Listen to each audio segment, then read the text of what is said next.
Hi, friends. In this episode, we're going to talk about why you should not go to an interview without preparing. You would think it makes sense that you don't have to prepare for a real marriage because you're just telling the truth. But trust me, I've had people come to my office who are not my clients after the interview and tell me that their lawyer, if they had one, didn't prepare them for the interview and they thought that that was normal.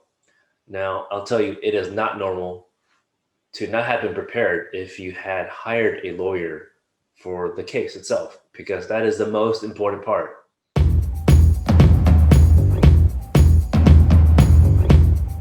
Friends, welcome to Green Card Guys TV. I'm your host, John Ting.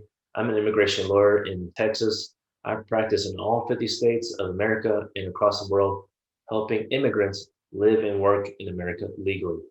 Friends, if you're new to this channel, please click subscribe down below, hit the bell so you get all our notifications of future content. We want to provide free value to you, and smash the like button for us. That really lets us know that you're enjoying our content.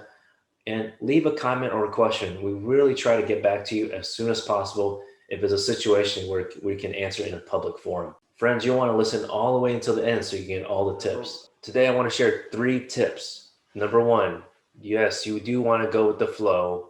Answer the questions, but answer them succinctly. Now, a more applicable example is if they ask, well, how did you meet your spouse? Now, you don't need to say, for example, well, I met him or her on January 2nd, 2019.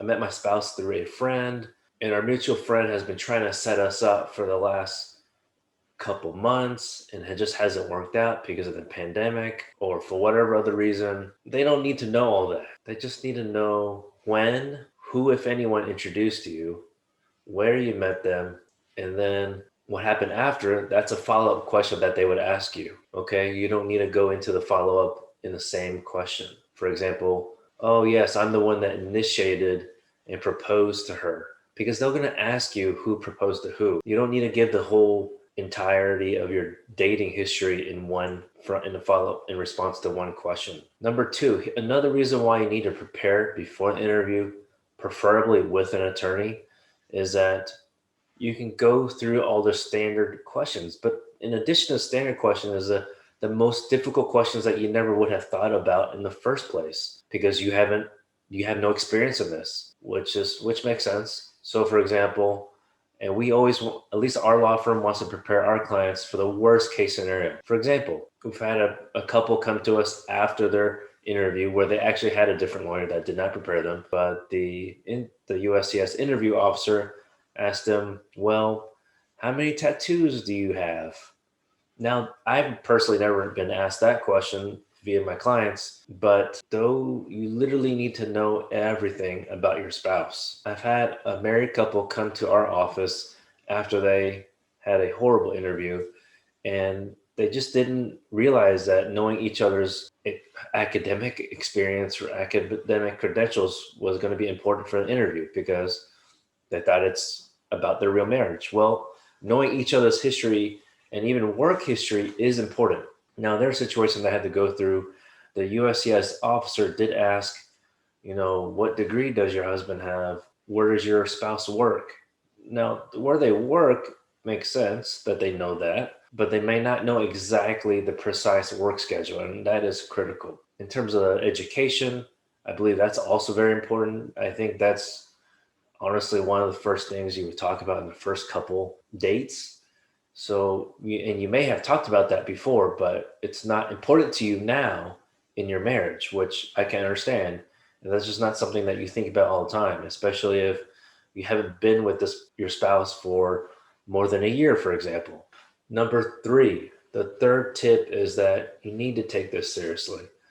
I think some people go in there and yes, they could be anxious, but at the same time, they may take it for granted, thinking that there's another opportunity. You could get another interview. That's a possibility, but it is very rare. Now, if they want to give you an opportunity to provide more evidence, you can ask them if it comes down to that situation. And usually, the USCIS interviewing officer would tell you if they need more evidence. but you need to make that known if you think there's a situation towards the very end of the interview that the officer is going to issue some kind of notice. They won't give you a straight denial right at the interview. They won't do that. But if you take this a little bit more seriously and practice, now I'm going to give you some kind of conflicting information here.